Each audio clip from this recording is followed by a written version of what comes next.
ইনশাআল্লাহ আমি অত্যন্ত আল্লাহর কাছে কৃতজ্ঞ এই জন্য। আল্লাহুম্মা লাকাল হামদ আনতা কাইয়ুমুস সামাওয়াতি ওয়াল আরদি ফিহিন্না, যে আমি নেটে শুধু তার বক্তব্য শুনতাম খুব আগ্রহের সঙ্গে, কিন্তু আজকে সরাসরি দেখা হয়ে আমি অত্যন্ত আন্তরিক তৃপ্তি লাভ করেছি। অত্যন্ত আন্তরিক তৃপ্তি লাভ করেছি যে এটাকে আমরা আজকে পেয়েছি। আমার ছোট ভাই ওয়াহিদুল ইসলামকে বলেছিলাম যে ভাই তুমি পাবে কি, আমি বলতে টাকায় যখন থাকে হ্যাঁ দোয়া করেন, আমি চেষ্টা করবো দেখানোর। আলহামদুলিল্লাহ। তো তেনার মেমোরিতে এতগুলো জানিয়ে দিই যে আজকের এই মঞ্চে যতগুলো লোক আমরা এখানে এসেছি সবাই আমরা মুসলিম, এবং মনে হয় দুই জামাতের লোক এখানে আমরা এসেছি, হানাফি এবং আহলে হাদিস। কিন্তু সুখের খবর একটা, হানাফি এবং আহলে হাদিসের সবাই আমরা সুন্নি, একজনও শিয়া নাই। ঠিক আছে, সবাই আমরা সুন্নি, আমরা কিন্তু শিয়া নাই, শিয়া আকিদার লোক আমরা এখানে নাই। তো সংস্কার ধর্মী আলেম আমাদের এখানে রয়েছেন ব্রাদার রাহুল সাহেব, তিনি আমাদের দিনের সংস্কার হিসেবে নিশ্চিত জানিয়ে রাখেন আমরা সবাই মুসলিম। মনে করে বিশ্বাস যদি করেন যে আল্লাহ ছাড়া কোনো ইলাহ নাই, আকিদায় বিশ্বাস নিয়ে শিরক বর্জনকারী গঠিত জীবন শিরক যদি আমরা না করি আর যদি বিশ্বাস করি, নিশ্চিত মহান আল্লাহ আমাদেরকে জান্নাত দান করবেন ইনশাআল্লাহ।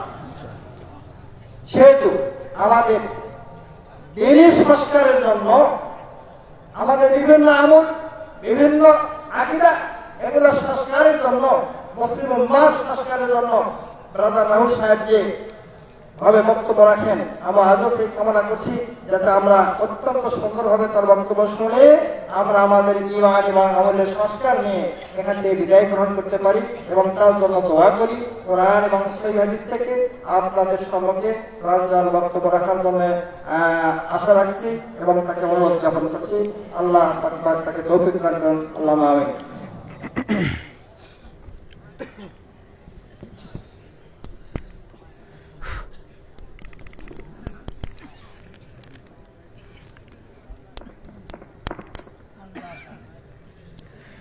السلام عليكم ورحمة الله وبركاته. إن الحمد لله نحمده ونستعينه ونستغفره ونعوذ بالله من شرور أنفسنا ومن سيئات أعمالنا. من يهده الله فلا مضل له ومن يضلل فلا هادي له. وأشهد أن لا إله إلا الله وحده لا شريك له وأشهد أن محمدا عبده ورسوله. أما بعد، فإن خير الحديث كتاب الله وخير الهدي هدي محمد صلى الله عليه وسلم وشر الأمور محدثاتها وكل محدثة بدعة وكل بدعة ضلالة وكل ضلالة في النار. أعوذ بالله السميع العليم من الشيطان الرجيم من همزه ونفخه ونفسه. يا أيها الناس اتقوا ربكم الذي خلقكم من نفس واحدة وخلق منها زوجها وبث منهما رجالا كثيرا ونساء واتقوا الله الذي تساءلون به والأرحام إن الله كان عليكم رقيبا. يا أيها الذين آمنوا اتقوا الله وقولوا قولا سديدا يصلح لكم أعمالكم يغفر لكم ذنوبكم ومن يطع الله ورسوله فقد فاز فوزا عظيما. قال رب اشرح لي صدري ويسر لي أمري واحلل عقدة من لساني يفقهوا قولي. ربي زدني علما وزدني فهما. اللهم إني أسألك علما نافعا ورزقا طيبا وعملا متقبلا. সমস্ত প্রশংসা সেই মহান সত্তা আল্লাহ সুবহানাহু ওয়া তাআলার জন্য, যিনি আমাদের সৃষ্টি করেছেন।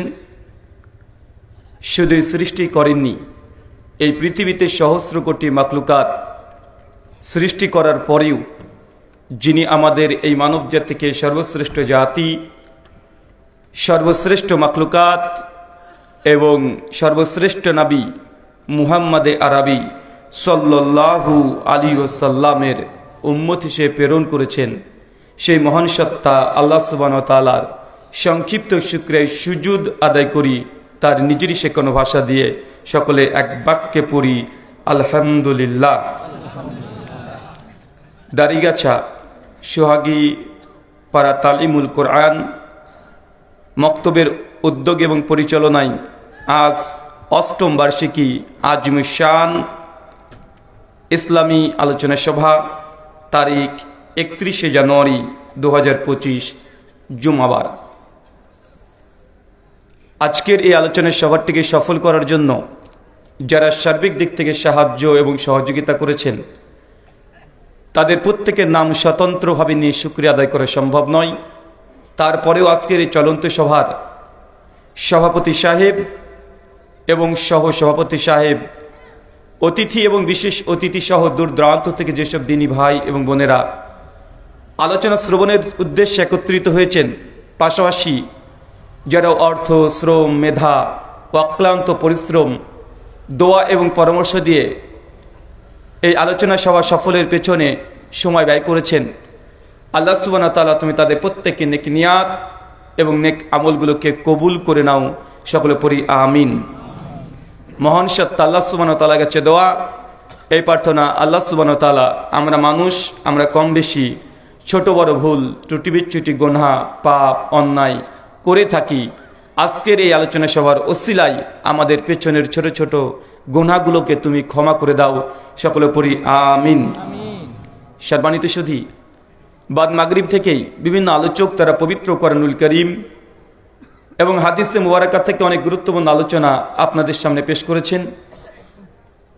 আজকের এই আলোচনা সভার অন্তিম লগ্নে আপনাদের সামনে উপস্থিত হয়েছি একটি নির্দিষ্ট বিষয়ের উপরে কোরআনুল কারীম এবং হাদিসে মুবারাকা থেকে বর্তমান প্রেক্ষাপটকে সামনে রেখে কিছু কথা বলার উদ্দেশ্যে। আজকে যে বিষয় গুরুত্বপূর্ণ আলোচনা হবে, আলোচ্য বিষয়, যে আমলে জান্নাতে ঘর পাওয়া যায়। কি বললাম বলেন তো? আরো জোরে বলেন, সবাই একসঙ্গে বলেন। কেননা দেখা যায় আমরা বক্তারা আলোচনা করে চলে যাই 1 ঘন্টা 1.5 ঘন্টা, কিন্তু আলোচনার শেষে আপনি শ্রোতা হিসেবে কি নিয়ে গেলেন? অনেকেই বক্তা যে কি বিষয়ে আলোচনা করেছেন সে বক্তার কোনো বিষয় থাকেও না, আর আপনারা কিছু বুঝেন না, এমন আছে না নাই? তার জন্য আলোচ্য বিষয়, যে আমলে জান্নাতে ঘর পাওয়া যায়।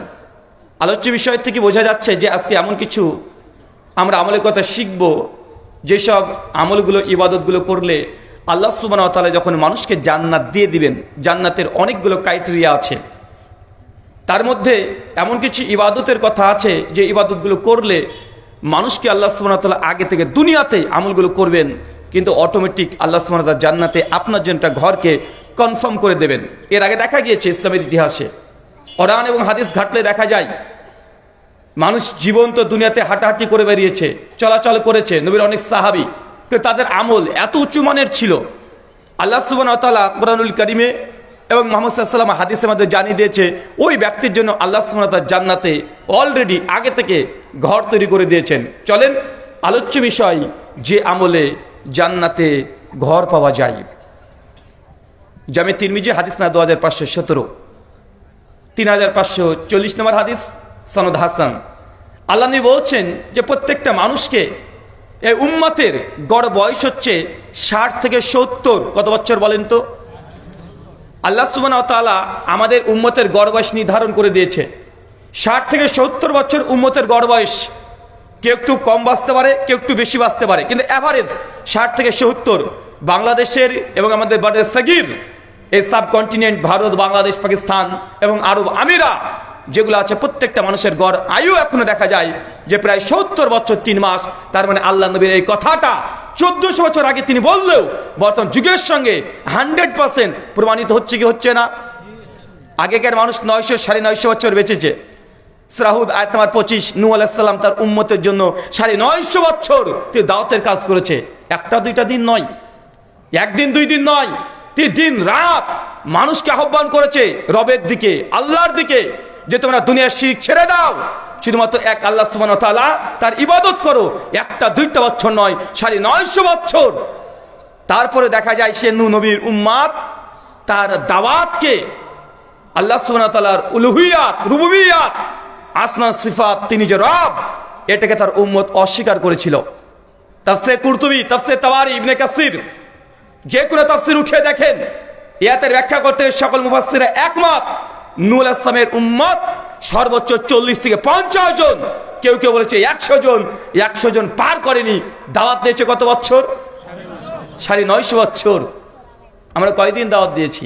আমাদের নবী মাত্র 23টা বছর তিনি জীবনে দাওয়াতে কাজ করেছেন।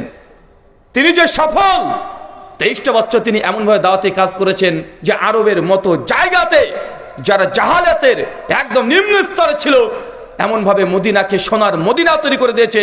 গোটা বিশ্ব তাকে সেই সময় দেখেছে। তার মানে এটা মনে করবেন না আমাদের শ্রোতাদের মধ্যে কিছু ভুল আছে, ভুল বুঝাবুঝি আমরা করি। আমরা মনে করি যে আজকে আমার আলোচনা শুনতে অনেক মানুষ এসেছেন, আলহামদুলিল্লাহ। আর আমাদের সাধারণ শ্রোতাদের হক গ্রহণের মানদণ্ড এটাই যে বক্তার যত ভক্ত বেশি, সে যতই ভুল কথা বলুক, তারপরে সেটাকে আমরা হক বা সত্য বলে মেনে নিই কি নিই না? আমরা এটা দেখি যে না কোন বক্তার ভক্ত কত। আমি বলি যে ভাইজান, যদি জনসংখ্যা আর ফলোয়ার, সাবস্ক্রাইবার দেখেই যদি সত্য আর মিথ্যার পার্থক্য হয়ে যেত, তাই নূহ নবীকে কি বলবেন? তিনি কি ব্যর্থ? তিনি কি হকের দাওয়াত দেননি? তিনি তো 950 বছর দাওয়াত দিয়েছে। আমরা যখন কোরআন সুন্নাহর আলোকে কথা বলি, আর যখনই হক কথা যদি আমরা বলি, কিছু মানুষের বিরুদ্ধে যাবে, স্বাভাবিক। যাবে কি যাবে না? যাবে। আল্লাহ সুবহানাহু ওয়া তাআলা কোরআনুল কারীমে বলছেন, সূরা জুমার সূরা নম্বর 39 আয়াত নম্বর 18, আল্লাযীনা ইয়াসতামিউনাল কওল ফায়াত্তাবিউনা আহসানা উলাইকা আল্লাযীনা হাদাহুমুল্লাহ উলাইকা হুম উলুল আলবাব। বাংলা ভাবার্থ, আল্লাযীনা ইয়াসতামিউনাল কওল, যারা মনোযোগ সহকারে কথা শ্রবণ করে। আল্লাহ বলছেন যেসব মানুষগুলো মনোযোগ দিয়ে কথা শোনে, মানে আপনাকে শুনতে হবে। আপনি দূর থেকে যদি বসে থাকেন যে ওরা আহলে হাদিস, ওদের আলোচনাতে যাওয়া যাবে না, ওরা আমাদের মাঝহাবের নয়, আমাদের ফিরকার নয়, আমাদের দলের নয়। আপনি যে দূরে বসে থাকেন, কোরআনের আয়াতের সঙ্গে আপনি সম্পূর্ণরূপে বিয়াদবি করছেন। কোরআনের আয়াতকে আপনি জাস্ট ইগনোর করে চলে যাচ্ছেন। আল্লাহ বলছেন আল্লাযীনা ইয়াসতামিউনাল কওল, যারা মনোযোগ সহকারে কথা শ্রবণ করে, আপনাকে কথা শুনতে হবে। কথা কে বলছে এটা গুরুত্বপূর্ণ নয়, বরং কার কথা বলা হচ্ছে এটাই গুরুত্বপূর্ণ। কখনো কখনো একটা হিন্দু পণ্ডিত যদি এসে বলে যে ভাইজান, আরে আপনাদের বগুড়ার মানুষ এত সুদের সঙ্গে যুক্ত কেন? আরে আমরা তো জানি আপনাদের হাদিসের নবী বলে গেছেন, কেউ যদি জেনে বুঝে 1 টাকা সুদ খায়, মায়ের সঙ্গে জেনা করলে যেই পাপ, সেই পাপ আপনাদের মুসলিম ধর্মে হয়। তারপরেও আপনার কেন সুদ খান? লোকটা যদিও হিন্দু, যদি কথা বলে, কথা ঠিক না ভুল? উনি হিন্দু হতে পারেন, কিন্তু কথা কিন্তু তার ব্যক্তিগত নয়, কথা হচ্ছে রাসূলের কথা বলছে। তাই কথা কে বলছে এটা গুরুত্বপূর্ণ নয়, বরং কার কথা বলা হচ্ছে এটাই গুরুত্বপূর্ণ। আপনি যদি আগে থেকেই দূরে বসে থাকেন যে না এরা আলাদা, আমরা আলাদা, এদের মাযহাব আলাদা, আমাদের মাযহাব আলাদা, ওদের দল আলাদা, আমাদের দল আলাদা, কখনোই আপনি সত্য পেতে পারেন না। আল্লাযীনা ইয়াসতামিউনাল কওল, যারা মনোযোগ সহকারে কথা শ্রবণ করে। শুধু শুনলেই হবে না, বক্তা যা বলবে শুনবেন, মেনে নেবেন, ব্যাপারটা এমনও নয়। সবার কথা আপনাকে শুনতে হবে। যদি আপনি না শুনেন, এই না শোনার বৈশিষ্ট্য কোনো মুসলমানে হতে পারে না। না শুনে দূরে বসে থাকা, এটা তো আবু জাহেল, আবু লাহাব, উতবা, শাইবা, তাদের চরিত্র ছিল। আল্লাহ নবী যখন কোরআন পাঠ করতো, আবু জাহেল তার সঙ্গপাঙ্গকে দূরে আটকে রাখতো, খবরদার মুহাম্মদের মজলিসে কেউ যাবে না, কারণ তার কাছে যে কোরআন শেখে, কোরআন শোনে, সে আমাদের দলে থাকে না, মুহাম্মদের ধর্ম গ্রহণ করে নাই সাল্লাল্লাহু আলাইহি ওয়াসাল্লাম। বলেন এই ভয়টা কার ছিল? আবু জাহেলের ভয় ছিল। যদি উমর বিন খাত্তাব সনদ দুর্বল, তারপরেও লুকে লুকে কোরআন মাজিদ না শুনতো, উনি হেদায়েত পেতেন? চাচা হেদায়েত পেতেন? হেদায়েত পাওয়ার জন্য আপনাকে আকাঙ্ক্ষিত হতে হবে, আপনাকে হেদায়েত চাইতে হবে। আপনি যদি মনে করেন হেদায়েতের উপরে আছেন, অসম্ভব। মৃত্যুর আগের দিন পর্যন্ত আপনাকে হেদায়েত চাইতে হবে। আপনি মনে করছেন নামাজ পড়ছি, রোজা করছি, হজ করছি, যাকাত দিচ্ছি, আপনার হেদায়েত কমপ্লিট না। হেদায়েত মৃত্যুর আগের মুহূর্ত পর্যন্ত আল্লাহ চাইতে হবে। কেন? সুনান আবু দাউদ হাদিস নাম্বার 4322, আল্লাহ নবী বলছেন অনেক মানুষ আছে ইবাদত গুজার, সারা জীবন ইবাদত করেছে, কিন্তু তার যদি সিদ্ধান্ত থেকে সে জাহান্নামে যাবে, মৃত্যুর পূর্বে এমন কুফরি করবে, এমন ভাবে ইসলাম থেকে বেরিয়ে যাবে, সারা জীবনের আমল বরবাদ হয়ে তাকে আল্লাহ জাহান্নামে পুরে দিবেন। তার মানে হেদায়েত চাওয়ার দরকার আছে না নাই? আমরা যদি আপনার হেদায়েতের জন্য দোয়া করি, আপনি রেগে যান, আমার হেদায়েত চাইছে, তার মানে কেমন গোমরা ভাই, এমন বলে কি বলে না, কথা বলেন। দেখছি আপনি একটা ভুল করেছেন, যে চাচা এই কাজটা করেছেন ঠিক হয়নি, এটা ভুল হয়ে গেছে, এটা আল্লাহর কাছে তওবা করেন। তওবার কথা বললে মুসলমান রেগে যায়, মানে আমি তওবা করবো মানে ও ঝামেলা শুরু করে দেয়, আছে না নাই, কথা বলেন। অথচ আমাদের নবী প্রত্যেক দিন 70 থেকে 100 বার তওবা করতেন। এত বড় একজন নবী, সূরা ফাতিহা নাম্বার 2 আল্লাহ জানিয়ে দিয়েছেন তার আগের পেছনে যত ত্রুটি বিচ্যুতি আল্লাহ সব ক্ষমা করে দিয়েছে। তারপরেও নবী যদি 70 থেকে 100 বার তওবা করতে পারে, তার উম্মত হিসাবে আপনি লজ্জাবোধ করেন? আল্লাযীনা ইয়াসতামিউনাল কওল, যারা মনোযোগ সহকারে কথা শ্রবণ করে, আপনি শুনতে হবে, কিন্তু শুনে সব কথা মানা যাবে না। ফায়াত্তাবিউনা হাসানা, শোনার পরে যে কথাগুলো হাসান, সবচাইতে উত্তম কথা, সেগুলোকে যারা আনুগত্য অনুসরণ করে, হৃদয় ধারণ করে নাই, তা আমরা বুঝতে পারলাম যে সব কথা গ্রহণ করা বক্তার যাবে না। আমার যদি ব্যক্তিগত কোনো কথা ব্যাখ্যা তাফসির নিজের জাতি তাফসির করি, এই তাফসির মানা যাবে না। কি মানতে হবে? আল্লাহ বলছেন আহাসানা, বক্তার উত্তম কথাগুলোকে তোমরা গ্রহণ করে নাও। এখন উত্তম কোনটা? এটা তো সমস্যা।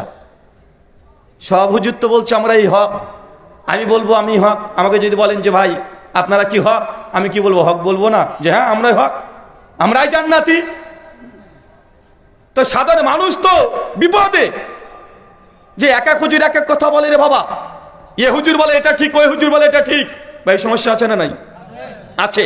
তার জন্য আল্লাহ শর্ত দিয়ে দিয়েছে, আগে তুমি শোনো, কথা শোনো, না শুনে দূরে বসে থাকলে তুমি বুঝবে কিভাবে?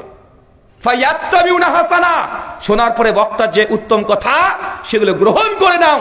এখন উত্তম কথা কি? আমি ব্যাখ্যা নিজের তরফ থেকে করবো না, স্বয়ং আল্লাহ নবী তিনি এই ব্যাখ্যা তিনি করে দিয়েছেন। সে মুসলিম কিতাবুস সালাত হাদিস নাম্বার 850 আল্লাহ নবী বলছেন ফাইন্না খায়রাল হাদিস কিতাবুল্লাহ, সবচাইতে দুনিয়াতে সৃষ্টির মধ্যে কার কথা যদি শ্রেষ্ঠ হয়, উত্তম হয়, সেটা কার কথা? কিতাবুল্লাহ, আল্লাহর কিতাবের কথা, মানাল কোরআনের কথা। কোরআনে আছে, যদি আপনার নিজের বিরুদ্ধে যায় তারপর আপনাকে মানতে হবে। কেন? এটাই আহসান, এটা উত্তম, আপনার বিরুদ্ধে যেতে পারে, তারপর আপনাকে মানতে হবে। সূরা নিসা আয়াত নম্বর 35। ওয়া খায়রাল হাদি হাদি মুহাম্মদ সাল্লাল্লাহু আলাইহি ওয়াসাল্লাম, এরপর দুনিয়াতে সবচেয়ে উত্তম কথা মুহাম্মদ সাল্লাল্লাহু আলাইহি ওয়াসাল্লামের কথা। তাই আমার নবীর কথা যদি আপনার আমলের বিরুদ্ধে চলে যায়, যে সমাজের বিরুদ্ধে চলে যায়, বেশি সংখ্যক মানুষের বিরুদ্ধে চলে যায়, আপনার মতবাদ আপনার দর্শনের বিরুদ্ধে চলে যায়, তারপরে নবীর কথা যদি সহি প্রমাণিত হয়ে যায়, এই কথাটাই শ্রেষ্ঠ কথা, আপনার বিরুদ্ধে গেলেও আপনাকে মানতে হবে। জি, সুনান আবু দাউদ হাদিস 4117 আল্লাহ নবী বলছেন, কোন নারী যদি, মহিলা রাস্তা দিয়ে চলছে, যে সেন্ট মেখে বের হয়, আল্লাহ নবী বলছেন এই নারীটা জেনাকারিনী, মানে বেশ্যা। আমি জানি কথা খারাপ লাগবে আপনার, কিন্তু নবীর কথা এটা।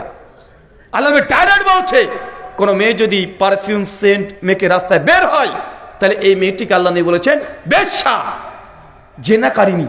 আল্লাহ নবী এই কঠিন শব্দ খুব বেশি গুনাহের ব্যাপারে বলেনি, কয়েকটা গুনাহকে নবী এত কঠিন ভাবে নবী জবান দিয়ে, সাধারণত এইসব কথা তিনি বের করতেন না, কিন্তু গুনাহের কারণে নবী এই শব্দ ব্যবহার করেছে। তারপরেও আমি জানি এই কথা আপনার বিবেকের পুরে একদম ঝাঁঝরা হয়ে যাবে, কিন্তু এটাই হক কথা। ওই যে একটু আগে বললাম না, কেউ যদি জেনে বুঝে 1 টাকা সুদ খায়, মায়ের সঙ্গে জেনা করলে যে পাপ, আপনি একাই সেই পাপ করছেন। মানে 1 টাকা সুদ খেয়েছেন, যতগুলো ব্যাংক থেকে আছে আপনি ব্যাংকে অ্যাকাউন্ট করেছেন, সুদ খাচ্ছেন, যত রকমের গ্রামে গ্রামে ব্যাংকগুলো আছে সবগুলো থেকে সুদ খাচ্ছেন। আল্লাহ নবীর ভাষাতে মায়ের সঙ্গে আপনি জেনা করছেন। জানি কথাটা আপনার খারাপ লাগছে, কিন্তু কি করব, এটা নবীর কথা। আল্লাহ নবী এই জন্য বলছেন খায়রাল হাদি হাদিউ মুহাম্মদ সাল্লাল্লাহু আলাইহি সাল্লাম, সবচেয়ে দুনিয়াতে উত্তম কথা কার কথা? কার কথা? এক হচ্ছে আল্লাহর কথা, হচ্ছে নবীর কথা। তাই আপনার সমাজের বিরুদ্ধে যাক, রাষ্ট্রের বিরুদ্ধে যাক, নিজের বিরুদ্ধে যাক, বাপের বিরুদ্ধে যাক, তারপরেও আপনাকে আহসান উত্তম জিনিসগুলোকে গ্রহণ করতে হবে। একে মন হৃদয় উন্মুক্ত করে আলোচনা শুনতে হবে, নচেত হেদায়েত পাওয়া যাবে না। উলাইকা আল্লাযীনা হাদাহুমুল্লাহ, যাদের এরকম মন হৃদয় আছে, সত্য গ্রহণের জন্য প্রস্তুতি আছে, উলাইকা আল্লাযীনা হাদাহুমুল্লাহ, আমি আল্লাহ ধরে ধরে ওই ব্যক্তিগুলোকে মূলত হেদায়েত দিয়ে থাকি। তার মানে আল্লাহ যাকে তাকে হেদায়েত দেয় না। আল্লাহ কাছে হেদায়েতের কি অভাব আছে ভাইজান? আবু জাহেলকে আল্লাহ হেদায়েত দিতে পারতেন না? আবু লাহাবকে পারতেন না? উদবা, সাইবা, ফেরাউন, নমরুদ, কারুন, এদেরকে আল্লাহ হেদায়েত দিতে পারতেন না? পারতেন। আমাদের ভারতের মোদিজিকে পারতেন না আল্লাহ দিতে? না হেদায়েত শেষ হয়ে গেছে? শেষ হয়ে গেছে মনে করছেন নাকি? আল্লাহ হেদায়েত দিতে পারেন, কিন্তু হেদায়েত পাওয়ার জন্য কিছু শর্ত আছে, যাকে তাকে ধরে আল্লাহ হেদায়েত দেয় না। আজকে বাংলাদেশে একটা নিউজ দেখলাম, সম্ভবত দেব চৌধুরী না কি নাম, একজন ক্রিয়া সাংবাদিক, হ্যাঁ, উনি ইসলাম গ্রহণ করেছে আজকে না? সোশ্যাল মিডিয়াতে খুললে দেখছি যে তার ব্যাপারে বড় বড় পোস্টার চলে আসছে যে তিনি ইসলাম গ্রহণ করেছে। ইসলাম গ্রহণ করার কারণ কি? উনি জানাচ্ছেন যে আমি আরবি পড়তে পারি না, কিন্তু আমার বাড়িতে 3খানা কোরআন মাজিদের বাংলা ট্রান্সলেশন আছে, সেগুলো পড়েছি। এখন সে নিজে ইসলাম ঘোষণা দিয়েছে। কেন? সে জানার চেষ্টা করেছে, কোরআনের কাছে এসেছে, হৃদয়কে উন্মুক্ত রেখেছে, তার জন্য আল্লাহ তাকে হেদায়েত দিয়ে দিয়েছে। কিন্তু আবু জাহেল ও তো কোরআন শুনতেই চায় না, দূরে বসে থাকতো, আল্লাহ তাকে হেদায়েত দেবেন কিভাবে? আল্লাহ চাইলে দিতে পারেন, কিন্তু হেদায়েত পাওয়ার জন্য আপনার হৃদয়কে উন্মুক্ত রাখতে হবে। আল্লাহ বলছেন উলাইকা আল্লাযিনা হাদাহুমুল্লাহ, আমি এই ব্যক্তিকে ধরে ধরে মূলত হেদায়েত দিয়ে থাকি। এটা মুমিনদের বৈশিষ্ট্য। যদি হেদায়েত চান তবে। আরেক শ্রেণীর মানুষকে তো কোরআনে বলেছে, কোরআনের এই 4টে মেসেজ, এক আয়াত সূরা জুমার আয়াত নম্বর 18, এটা হচ্ছে মুমিনদের বৈশিষ্ট্য বর্ণনা করেছে আল্লাহ সুবহানাহু ওয়া তাআলা। আর কিছু গোড়াপন্থী, চরম গোড়া, এই কথাও আল্লাহ সুবহানাহু ওয়া তাআলা কোরআন মাজিদে জানিয়েছেন। আর এই গোড়াদের কথা বেশি বেশি করে বলেছেন আল্লাহ। পৃষ্ঠায় পৃষ্ঠায় কোরআন মাজিদে পেয়ে যাবেন। সূরাতুল বাকারা খুলেন, সূরা নম্বর 2 আয়াত নম্বর 76, সূরা মাইদা সূরা নম্বর 5 আয়াত নম্বর 4, সূরা যুখরুফ আয়াত নম্বর 21-23, সূরা আম্বিয়া আয়াত নম্বর 51, 52, 53, বিভিন্ন জায়গাতে আল্লাহ বলছেন ওয়া ইজা কিলা লাহুম তাআলাউ মানজালাল্লাহ ওয়া ইলা রাসূল ক্বালু হাসবুনা মা আযাদনা আলাইহি আবাআনা। আল্লাহ বলছেন দেখুন কত চমৎকার করে, অবাক হয়ে যায়। মনে হচ্ছে যে কোরআন মাজিদ যে আজকের দিনে, আজকে সকালবেলা অবতীর্ণ হয়েছে। ওয়া ইজা কিলা লাহুম, হে নবী আপনি যখন মানুষকে ডাকবেন, আনজালাল্লাহ, আল্লাহ যা অবতীর্ণ করছে কোরআন এবং হাদিসের দিকে, কিছু কিছু মানুষ দেখবেন আপনাকে উঠে বলবে, কলু, তারা বলবে হাসবুনা, আরে আমাদের জন্য তো যথেষ্ট, মা যাদনা আলাইহি আবাআনা, আরে আমাদের বাপ দাদাকে যেই পথে পেয়েছি, বাপ দাদা যে আমল করেছে, বাপ দাদা যে আকীদা পোষণ করেছে, আমাদের জন্য তাই যথেষ্ট, তোমার কথা মানবো না। এই শ্রেণীর মানুষ আছে না নাই? এখনো আছে, এখনো আছে। মনে হচ্ছে সকালবেলায় কোরআনে একটা অবতীর্ণ হয়েছে 1400 বছর আগে, সেই সময় আবু জাহেলের মগজ যা, এই কথা আবু জাহেলরা বলেছিল। সহিহ বুখারী কিতাবুল জানাইজ হাদিস নম্বর 1360, আল্লাহ নবীর চাচা আবু তালেব, নামটা মনে পড়ছে? আবু তালেব মৃত্যুর শয্যায় শায়িত আছে। আল্লাহ নবী নিজের চাচার কাছে যাচ্ছেন, নিজের চাচার কাছে যাচ্ছেন, কারণ চাচা সেই সময় নবীকে অনেক সাপোর্ট করেছে। গিয়ে বলছে, চাচা একবার কালেমা পড়ো, একবার লা ইলাহা ইল্লাল্লাহ বলো, কিয়ামতের মাঠে বিচারের দিন আমি তোমার জন্য আল্লাহর কাছে শাফাত করব। চাচা কালেমা না পড়লে কিয়ামতের মাঠে আমি কোনো কথা বলতে পারবো না, একবার তুমি কালেমাটা পাঠ করো। আবু তালেবের মনটা নরম হয়, কারণ আবু তালেব জানে তার ভাতিজা জিন্দেগিতে কোনো মিথ্যা কথা বলেনি। তার ভাতিজা যে কথা বলছে অনুপরিমাণে সরিষার দানা পরিমাণে কোনো সন্দেহ নাই, আসলে তিনি নবী। তার কাছে ফেরেশতা জিবরিল আসলে আসতো, আল্লাহ আসলে কোরআন নাজিল করে, এটা আবু তালেব জানেন, অস্বীকার করে না মন থেকে। কিন্তু কালেমা যখন পড়তে বলেছে, পড়বে পড়বে ভাব, পাশে থেকে একদম শয়তানের অলিগুলো সে হাজির। কে বলেন তো? ওই যে আবু জাহেল, আবু লাহাব, উতবা, সাইবা, সব শয়তানের বংশগুলো একসঙ্গে এসে বলছে, আবু তালেব কি ব্যাপার, তুমি কি তোমার বাপদাদার ধর্ম আব্দুল মুত্তালিবের ধর্ম ত্যাগ করে দিবে? আর তোমার এই ভাতিজা যে কিছুদিন আগে ছাগল চড়াতো, যার বাপ নেই মা নেই, আমরা তাকে খাওয়া দাওয়া করালাম, আমরাই বড় করলাম, সে আজকে নবী দাবি করছে, তার ধর্ম মেনে নিবে? আবু তালেব তুমি বাপদাদার ধর্ম ত্যাগ করবে? যখন এই কথা শয়তানগুলো এসে বলে, আবু তালেব মনটা আবার উল্টো দিকে চলে যায়। এখন এমন মানুষ আছে না নাই? চাচা আপনাকে কষ্ট দেওয়ার জন্য বলছি না, এটাই বাস্তবতা। আল্লাহর কোরআনের কথা ডাইরেক্ট, কারণ আল্লাহ আমাদের এই যে মগজ দিয়েছে, মগজের মালিককে, তা আমাদের মগজ কিভাবে চিন্তা করে আল্লাহ জানেন কি জানেন না? আল্লাহ জানেন। তার জন্য আল্লাহ কোরআনের ডাইরেক্ট আপনার আমার কথা, সবার কথা আল্লাহ জানিয়ে দিয়েছে, কোন মানুষ কিভাবে তার ব্রেনকে চালায়, তার সাইকোলজি কি, ভাবে নিয়ন্ত্রণ করতে আল্লাহ জানিয়ে দিয়েছেন। তাই আপনার হৃদয়, আপনার অন্তর, আপনার মগজে যেন কখনো এই চিন্তা না আসে কোরআন হাদিসে নাই তো কি হয়েছে, বাপ দাদা যা করে গেছে তাই করব। খবরদার, জবান দিয়ে এই কথা বললে হেদায়েতের পথ থেকে আপনি বিচ্ছিন্ন হয়ে যাবেন। এটা মুমিনের জবাব নয়। মুমিন বলবে সামিনা ওয়া আতাইনা। আজকে কোরআনের কথা যা শুনলাম একদম মেনে নিলাম। ইহুদির বাচ্চারা বলতো মুসা আলাইহিস সালাম যখন তওরাত পড়তেন তখন বলতে সামিনা, হে মুসা তোমার কথা তো শুনলাম, তোমার আল্লাহর কথা শুনলাম, আসাইনা তবে মানবো না। কে বলতো কথা বলেন? ইহুদিরা। তাদের চরিত্রই এমন ছিল। সূরা বাকারা খুলে সূরা 2 আয়াত 60 থেকে 70 নম্বর আয়াত। এখন পর অনেক লম্বা ঘটনা। আল্লাহর সঙ্গে যখন নবী মুসা 40 দিনের জন্য সাক্ষাৎ করে আসলেন, আল্লাহ মুসা নবীকে বললেন যে মুসা নবী শোনেন, আপনি আপনার উম্মত বনী ইসরাইলকে জানিয়ে দেন তারা যেন কুরবানি করে। তাকে কুরবানি করার অনুমতি আল্লাহ দিয়েছেন। মুসা নবী এসে তার উম্মত বনী ইসরাইল ইহুদির বাচ্চাকে বলছে, মানে তারা কত বড় বদ, কত খাটাস। মুসা নবী যখন বলছেন যে আল্লাহ আপনাদেরকে বলেছে কুরবানি করতে, ইহুদির বাচ্চারা সঙ্গে সঙ্গে নবী মুসাকে বলছে সত্যি আল্লাহ বলেছে কুরবানি করতে। মানে তাদের কণ্ঠ এরকম, সত্যি আল্লাহ বলেছে, মানে আল্লাহ যে ইবাদত দিয়েছে সত্যি আল্লাহ কুরবানি করতে বলেছে। মানে মন চায় না তারা ইবাদত করবে, ইবাদত করতে চায় না। মুসা নবী বলছে জি হ্যাঁ আল্লাহ বলেছেন। এই ইহুদির আবার প্রশ্ন করছে মুসা নবী যান আপনার রব আল্লাহকে আবার জিজ্ঞাসা করেন তো কুরবানি যে করব, কি কুরবানি করব, গরু না ছাগল না দুম্বা না উট, জিজ্ঞাসা করেছেন যান। নাই মুসা আলাইহিস সালাম আবার আল্লাহকে জিজ্ঞাসা করে, তাকে জানানো হয়। আল্লাহ বলেন যে একটা গরু কুরবানি করো, গরু। মুসা নবী বলছেন যে গরু কুরবানি করতে আল্লাহ বলেছে। এই ইহুদির বাচ্চারা আবার প্রশ্ন করে বলছে আল্লাহ গরু কুরবানি করতে বলেছে।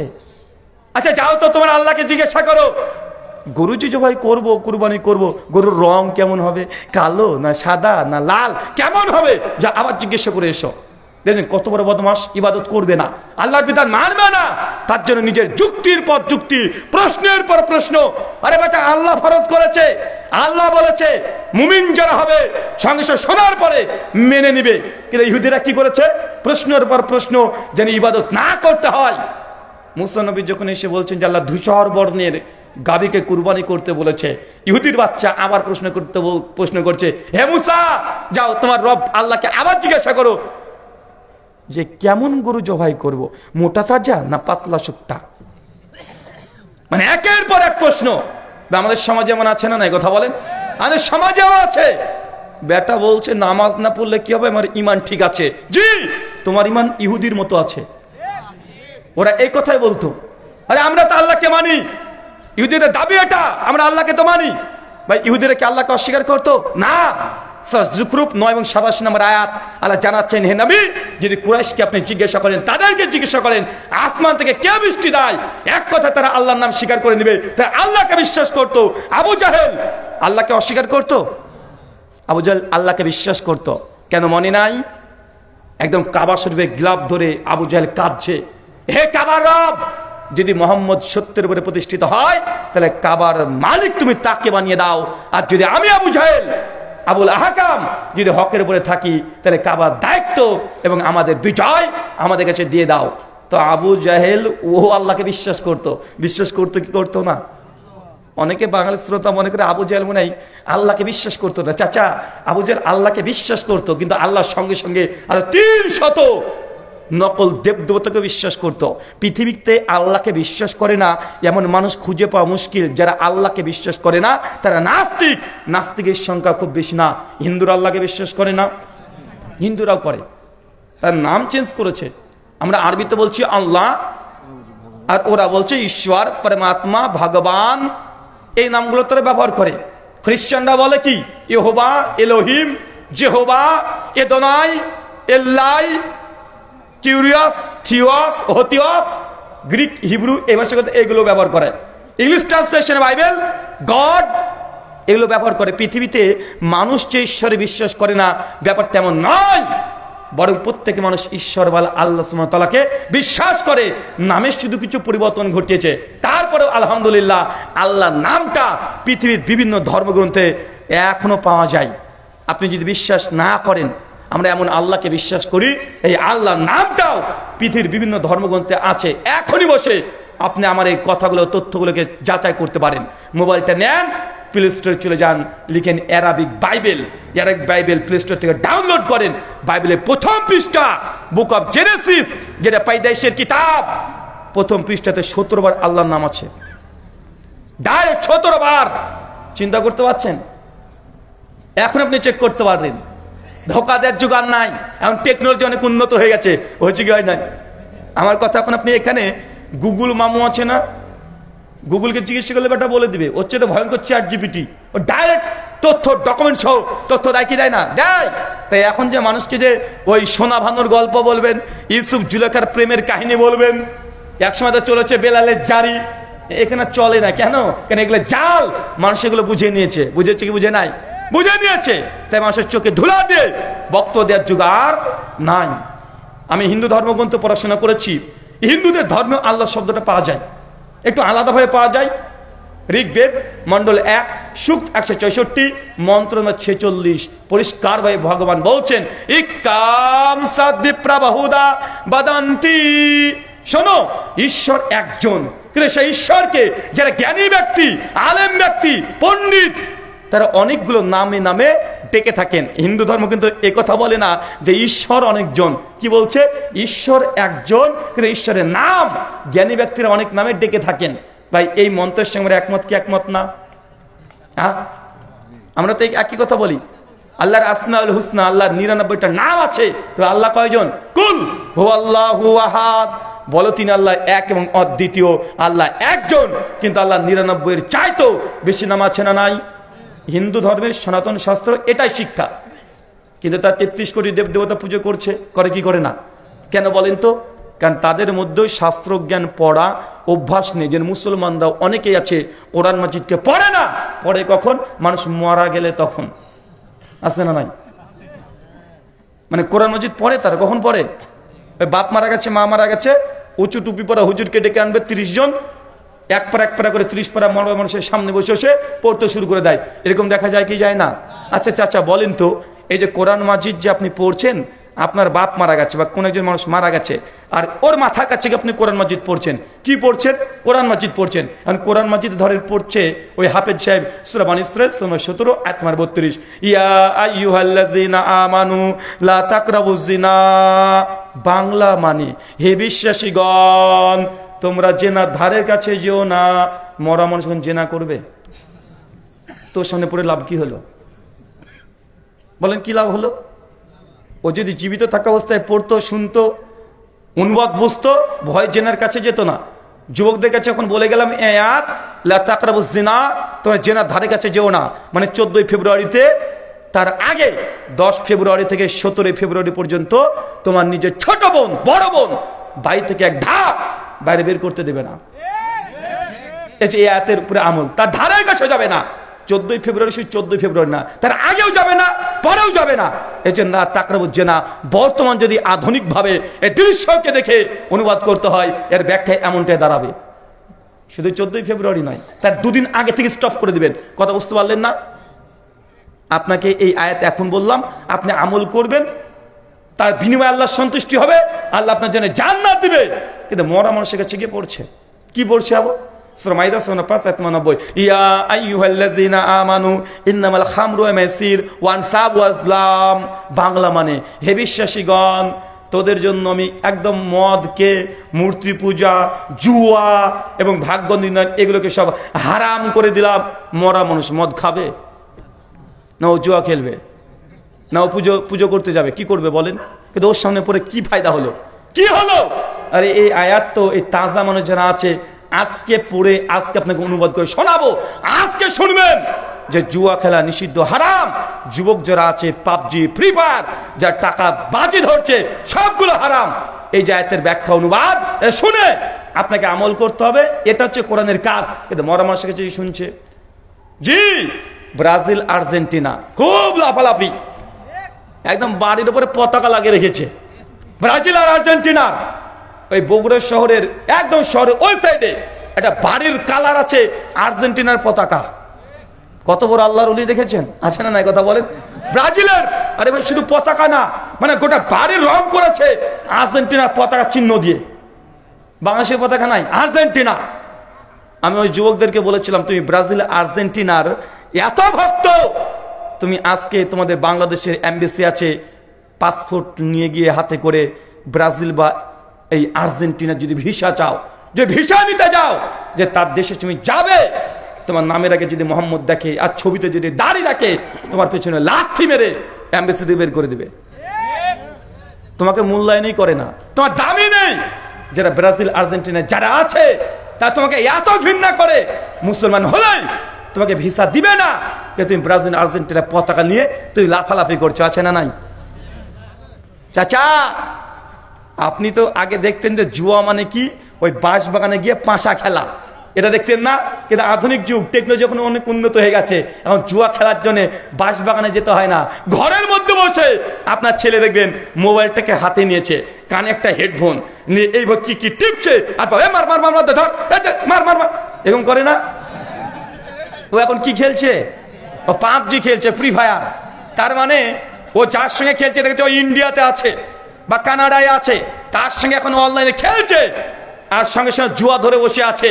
যদি সে জিতে যায় 500 বা 1000 টাকা সে দিবে, আর হেরে গেলে তাকে 500 টাকা দেওয়া হবে। এরকম আছে না নাই? কোথায় খেলা চলছে ব্রাজিল আর আর্জেন্টিনা, কোথায় খেলা চলছে ইন্ডিয়ার বাংলাদেশ, আর চায়ের দোকানে সব বসে আছে। এই বলটা 6 হবে, 6 হবে, এবারে 10 রান করবেই করবে, যে না করে 500 টাকা বেটাবেটি থাকলো, আছে না নাই কথা বলেন? এই যে আধুনিক জুয়া, যদি দেখেন কেউ যে এমন জুয়া চলছে, জেনে দেখবেন মদ খাওয়া যেমন হারাম, জুয়া খেলা তেমন হারাম, কিন্তু সমাজে গুলো আছে না নাই? আছে। আল্লাহ সুবহানাহু ওয়া তাআলা তুমি আমাদের বোঝার তৌফিক দান করো, চলে পড়ি আমিন। সমাজের শুধু আলোচ্য বিষয় যে আমলে জান্নাতে ঘর পাওয়া যায়। 3 জন ব্যক্তি আছে, কোরআন হাদিসের ভান্ডার ঘেটে ঘেটে দেখলে 3 জনের নাম পাওয়া যাবে, যারা আগে থেকে জান্নাতে ঘর পেয়ে গেছে। নাম বলতে পারবেন? হাত তোলেন আগে, তারপরে ধরবো। 3 জন ব্যক্তিকে আল্লাহ সুবহানাহু ওয়া তাআলা আগে থেকে জান্নাতে ঘর দিয়ে দিয়েছে। ওরা দুনিয়াতে ছিল, মৃত্যুর আগে আরে জানিয়েছেন এর ঘর পেয়ে গেছে অলরেডি, মানে মরলে জান্নাতে ঘরে গিয়ে টুক করে ঢুকে পড়বে। আরে হাত তোলেন কে কে দেখি, একজন, আর কে?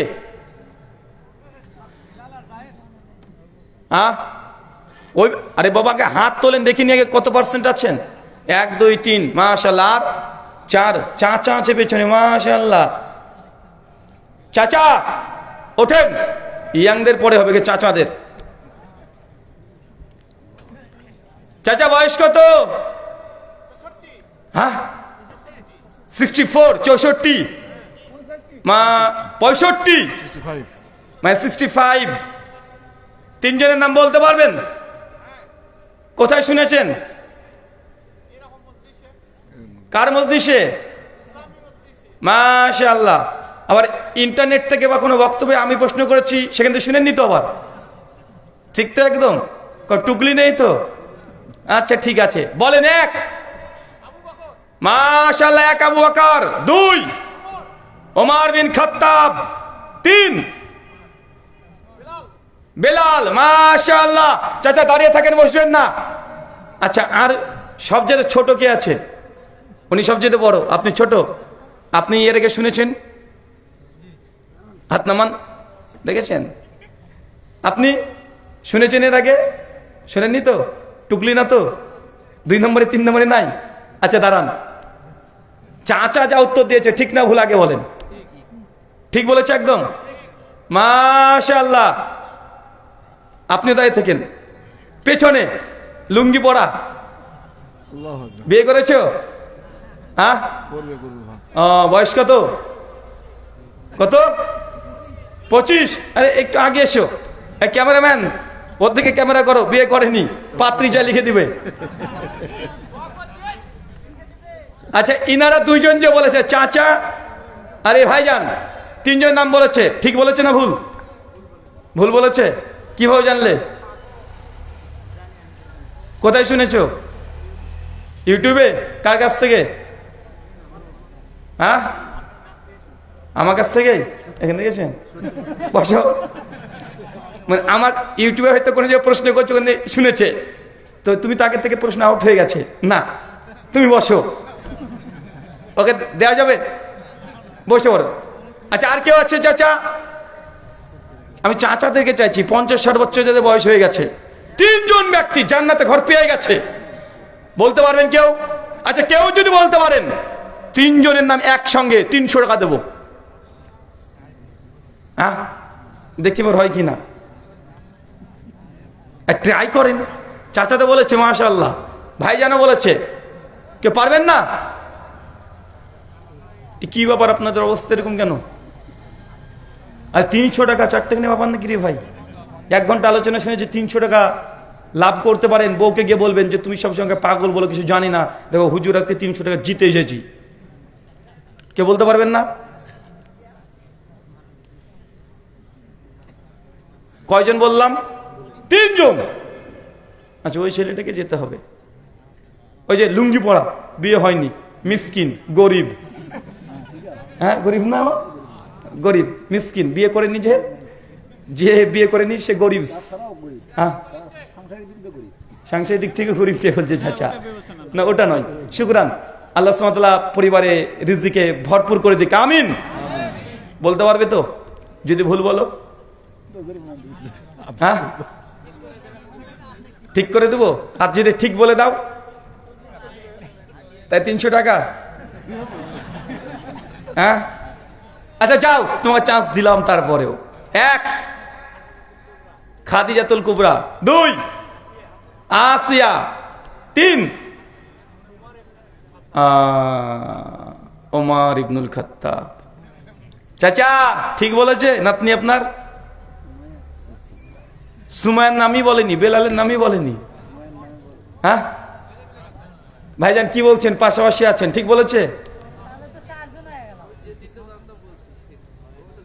আচ্ছা আলহামদুলিল্লাহ। চাচা আপনার উত্তরে একদম ভুল, এর উত্তরে একদম ঠিক। এই ছেলেটা বসেন, মাশাআল্লাহ, বসে পারেন, সব বসে পারেন। তুই চলে আসো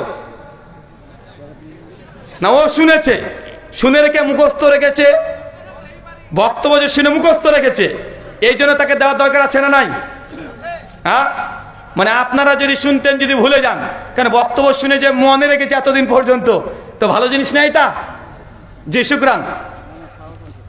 এদিকে আসো না, তোমাকে 500 টাকা দিই না। আরে হাদিয়া, হাদিয়া ইজ হাদিয়া। শুকরান, বারাকাল্লাহ ফিক, আল্লাহ কবুল করুক, জাযাকাল্লাহ। তার মানে আমরা বুঝতে পারলাম চাচা কয়জনের নাম? 3 জন। এখন বলেন তো একজন দাঁড়িয়ে দেখেন কত তাড়াতাড়ি ভুলে যায়, দেখেছেন? 3 জনের নাম ছেলেটা বলে দিয়েছে, 500 টাকাও পেয়ে গেছে। আপনার মধ্যে একজনকে বলতে পারেন কি কি নাম বলো? 3 জন। এখন কিন্তু টাকা দেবো না। হ্যাঁ একজনকে দিয়েছি। চাচা বলেন। 1 খাদিজাতুল কুবরা, 2 আসিয়া, 3 ওমর বিন খাত্তাব। মাশাআল্লাহ। চাচা বসেন, শুকরান। তার মানে আমরা বুঝতে পারলাম 3 জন ব্যক্তি জান্নাতে যে ঘর পেয়ে গেছে অলরেডি।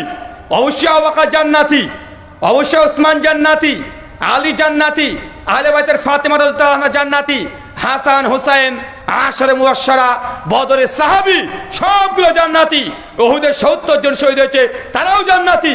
কিন্তু প্রত্যেকের এক একটা মাকাম আছে, এক একটা মর্যাদা আছে। আবু বকরের যে মর্যাদা সেটা ওমরের সে মর্যাদা নাই, ওমরের যে মর্যাদা সেটা আবু বকরের নাই। বেলাল বিন রাবা সে জান্নাতের সামনে দিয়ে হেঁটে বেড়াচ্ছিল, আল্লাহ নবী তার পায়ের আওয়াজ পেয়েছে, কিন্তু হাদিসে এটা নেই যে আগে থেকে জান্নাত আল্লাহ ঘর তৈরি করে ফেলেছে, এই বর্ণনা নেই। কথা বুঝতে পারলেন? ফাতেমা জান্নাতের নারীদের সর্দার, আবু বকর বৃদ্ধদের সর্দার, হাসান হোসেন যুবকদের সর্দার। তারপরে সকলে জান্নাতে যাবে। কে জান্নাতে যাওয়ার অর্থ এই নয় যে আগে থেকে জান্নাতে ঘর রেডি হয়ে গেছে। রেডি হয়ে গেছে মাত্র 3 জনের। চলেন একটা একটা করে জেনে আসি। আসিয়া, চাচা বলেন তো আসিয়াটা কে? ফেরাউনের স্ত্রী। মাশাআল্লাহ। তার মানে বুঝতে পারছেন ফেরাউন কত বড় আল্লাহর ওলি ছিল, যে তার বউ একদম জান্নাতে ঘর তো পাবে, তো পাবে, জান্নাতে ঘর আল্লাহ দেখিয়ে দিয়েছে। তা ফেরাউন কত বড় আল্লাহর ওলি? হ্যাঁ আল্লাহর ওলি না? কেন রে ভাই? ফেরাউন কে? কে ফেরাউন? মানে পৃথিবীর মধ্যে যে খারাপ মানুষের নাম জিজ্ঞাসা করা হয়, যে সবচেয়ে খারাপ, পাপী, বদমানুষ, খাটাস মানুষ, 1 নম্বরে ফেরাউনের নাম লিখে দিবেন, 100তে 100 পেয়ে যাবেন। কিন্তু অথচ তার স্ত্রী জান্নাতে ঘর পেয়ে গেছে। বাঙালি মুসলমান মনে করে পীরের বাচ্চা পীর হয়, আছে না নাই কথা বলেন? পীরের বাচ্চা পীর, গদ্দিনাসীন পীর, নবীর মানে আওলাদের রাসূল সমাজে আছে না নাই? বাঙালিরা মনে করে রে বাবা নবীর বংশের মানে এ কনফার্ম জান্নাতি।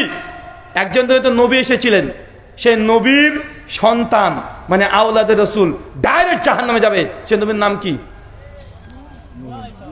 দেখেন আওলাদের রাসূল না। আপনি যে আওলাদের রাসূলের পেছনে ছুটেন, ভারত থেকে আওলাদের রাসূল আসছে, অমক সিদ্দিকী সাহেব, বাপরে বাপ 19তম আওলাদের রাসূল। তার মানে ভাবছেন যে বায়াত করে যদি একটু হাতে হাত ঠেকে যায় জান্নাতে আপনি চলে গেছেন। ভাই এমন মানুষ আছে না নাই? হচ্ছে আওলাদের রাসূল ডাইরেক্ট কোরআনে আছে, নূহের নবী, নূহের সন্তান কেনান, সূরা হুদ আয়াত 25 থেকে 35 জাহান্নামে যাবে। তো আপনি এত আওলাদের রাসূলের পাগল হলেন কেন? আরেকজন দেখেন ঘটনা উল্টে যাবে, বাবা এখানে নবী, সন্তান জাহান্নামে। এবার ঘটনা উল্টে হচ্ছে দেখেন, এবার বেটা নবী, বাপ জাহান্নামে। কোন নবী? ইব্রাহিম নবী, তার বাপ কোথায় যাবে? জাহান্নামে। সে বুখারী 3350 নম্বর হাদিস কিতাবুল আম্বিয়াতে আছে, আজর জাহান্নামে যাবে। তো আপনি যে মনে করছেন বাপরে বাপ পীরের বাচ্চা পীর হলে, গদ্দিনাসীন পীর হলে খেলাফত পেয়ে গেছে, আপনি মনে করছেন জান্নাত হয়ে গেছে, চিৎকার মারছেন। এমন ব্যক্তি আছে না নাই? একজন নবীর স্ত্রী জাহান্নামে যাবে, সে নবীর নাম কি? লূত আলাইহিস সালামের স্ত্রী জাহান্নামী, সূরা তাহরিম আয়াত নম্বর 11। চাচা এখান থেকে ঘটনা বোঝাচ্ছে আপনাকে এইটা, যে আপনি ওই পীর বা ওই দেখে ভুলে যায়েন না, নবীর স্ত্রী হওয়ার পরে জাহান্নামী আর ফেরাউনের স্ত্রী জান্নাতি। যার ঈমান আছে সে ফেরাউনের স্ত্রী হোক না, সে জান্নাতে যাবে। যার ঈমান নেই, আল্লাহকে সিজদা দেয়, মাজারে সিজদা দেয়, এ কোথায় যাবে? আমি কিন্তু কিছু বলিনি, ফতোয়া কিন্তু আপনারা দিয়েছেন, দোষ যেন আমার না হয়। কোথায় যাবে বলেন? এই আয়াতগুলো সবগুলো ঘেটে ঘেটে যেটা শিক্ষা, যার ঈমান নেই সে নবীর সন্তান হলেও জাহান্নামী, যার ঈমান আছে ফেরাউনের সন্তান হলেও, স্ত্রী হলেও সে জান্নাতি।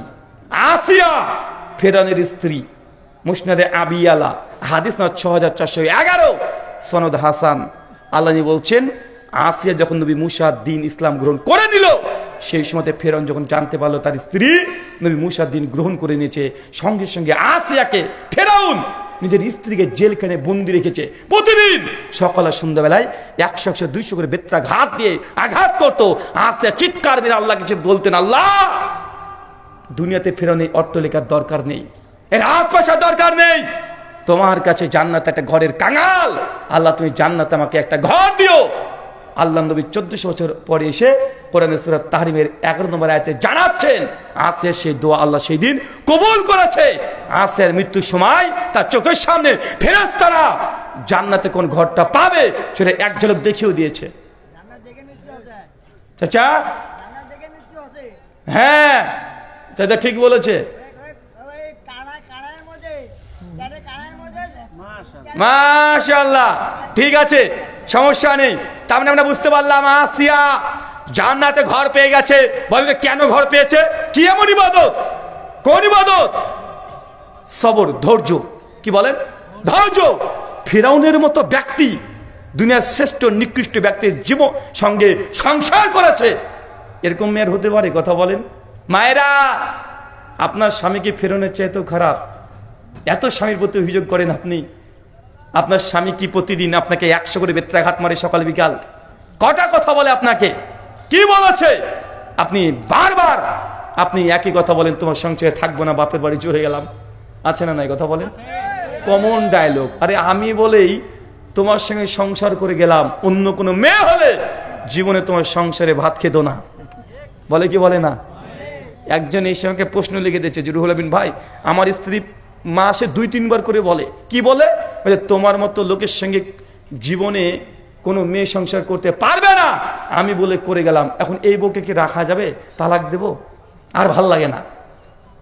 আমি তাকে পরামর্শ দিয়েছি, যদি কোনো স্ত্রী যদি এই কথা তার স্বামীকে বলে, এই কথাটাই লিখে বা বারবার বলে, বারংবার বলছে, শুধু একবার বলে দেবেন স্ত্রী কানে কানে গিয়ে, যে শোনো একবার ট্রাই করে দেখবো নাকি যে থাকে কি না, কারণ তুমি গ্যারান্টি চ্যালেঞ্জ করছো বারবার অন্য কোনো মেয়ে আমার সংসার করতে পারবে না, তো একবার সময় একটা সুযোগ দাও, অনুমতি দাও, একবার করে দেখাচ্ছি, পাশাপাশি থাকবা, দেখেন কি বলে। মানে কমন ডায়লগ মেয়েদের এটা, তাই কেউ বললে একবার এই কথা বলে দিবেন, ঠিক আছে? হ্যাঁ, বলে একবার সুযোগ দাও দেখি পারি কি পারি না, তারপর দেখবো কার দোষ আর কার গুণ। আসিয়া এত ধৈর্যশীল নারী, ফেরাউনের মতো ব্যক্তির সঙ্গেও জীবনে সংসার করে গেছে। আর আমাদের মেয়েরা 19-20 হলে সকালবেলাতে স্বামীটা বাড়ি থেকে বেরিয়ে গেছে, রাত্রি 8টার দিকে আসছে, একদম ফর্দ নিয়ে রেডি, 30-35টা একদম অভিযোগ বাড়িতে ঢোকার সঙ্গে সঙ্গে। তোমার মা কেন এটা বললো, তোমার বোন কেন এটা বললো, তোমার ভাই কথা বলছে, ওই লোকটা কেন এই কথা বললো, কেন আমি এই কাজটা করলাম, তো হলো একদম লিস্ট আছে না নাই, কথা বলেন। কতদিনের জন্য পৃথিবীতে এসেছেন, কয়দিন থাকবেন? বয়স তো মা আপনার 35 হয়ে গেছে, তোমার বয়স 35 পার হয়ে গেছে, কয়টা বছর বাঁচবে আর? 20 বছর, 25 বছর, এত অভিযোগ কেন? সবর, ধৈর্য ধারণ করো আর অপেক্ষা করো। আসের মতো দোয়া করে যে আল্লাহ আমার স্বামী সত্যি আমার উপর নির্যাতন করে, আসলে কিন্তু স্বামীরা আছে পাকা বদ মানুষ, আছে না না, কথা বলেন, আসলে আছে, তারা দোয়া করবে আল্লাহ, আল্লাহ এই সংসার যা চলছে চলুক, আমি সবর ধৈর্য ধারণ করছি আর তোমার কাছে জান্নাতে ঘর চাচ্ছি। দোয়া করা যাবে কি যাবে না? 2 খাদিজা, কি নাম বললাম? ইনিকে এ নবীর স্ত্রী, শেষ নবী সাল্লাল্লাহু আলাইহি সাল্লামের স্ত্রী খাদিজাতুল কুবরা। সহিহ বুখারী হাদিস না 3820। আল্লাহ নবী ঘরে বসে আছেন, খাদিজাতুল কুবরা রাদিয়াল্লাহু আনহা তিনিও হাতে একটা পাত্র নিয়ে তরকারি সবজি নিয়ে তিনি ঘরের মধ্যে হেঁটে হেঁটে আসছেন। হঠাৎ করে ফেরেশতা জিবরিল নবীর ঘরে ঢুকে পড়েছে। ঢুকে পড়ে আল্লাহ নবী বলছে, ইয়া রাসূলুল্লাহ, ওই দেখেন দেখেন আপনার স্ত্রী খাদিজা আসছে, হাতে একটা পাত্র আছে, তরকারির খাবারের পাত্র আছে। আল্লাহ নবী আপনি আপনার স্ত্রীকে জানিয়ে দেন, আমি জান্নাতে দেখে আসলাম যে খাদিজাতুল কুবরার জন্য আল্লাহ এত চমৎকার একটা ঘর তৈরি করেছে, যার ভেতর থেকে বাইরে দেখা যায় আর বাইরে থেকে ভেতর দেখা যায়, আমি তার ঘরে জান্নাতে ঘর আমি দেখে আসলাম, এই সুসংবাদ আপনার স্ত্রীকে জানিয়ে দেন। তার মানে চিন্তা করতে পারছেন, খাদিজাতুল কুবরা উনি হজ করেছেন, জাকাত দিয়েছেন, আমাদের যে পদ্ধতিতে জানাজা হয়েছে তার হয়েছে কি হয়নি, কোন জানাজা শেষ ফরজই হয়নি, 5 ওয়াক্ত নামাজ পড়েছেন না, তারপরে জান্নাতে ঘর পেয়ে গেছে। কেন? কারণ নবীর সময় যে সত্যি নবুয়ত পেয়েছিলেন আল্লাহ নবী, ভয় থরথর করে কাঁপছে, হেরা গতে নবীকে চেপে ধরেছে ফেরেশতা জিবরিল, জীবন আল্লাহ নবী জিবরিলকে দেখে নাই। সহিহ বুখারী কিতাবুল ওয়াহী 7 নম্বর হাদিস। আল্লাহ ভয় পেয়ে গেছে, যখন বলছে ইকরা পাঠ করো, তোমার রবের নামে পাঠ করো হে মুহাম্মদ, পড়ো। আল্লাহ বলছে মাই নাবি কারি, আমি পড়তে পারি না, জোরে জোরে চাপ দেয়। নবী ভয়ে থরথর করে কাঁপতে কাঁপতে এসে খাদিজার ঘরে ঢুকে বলছে যে আমাকে চাদর দিয়ে ঢেকে দাও, চাদর দিয়ে ঢেকে যাও। আল্লাহ নবী কাঁপছে।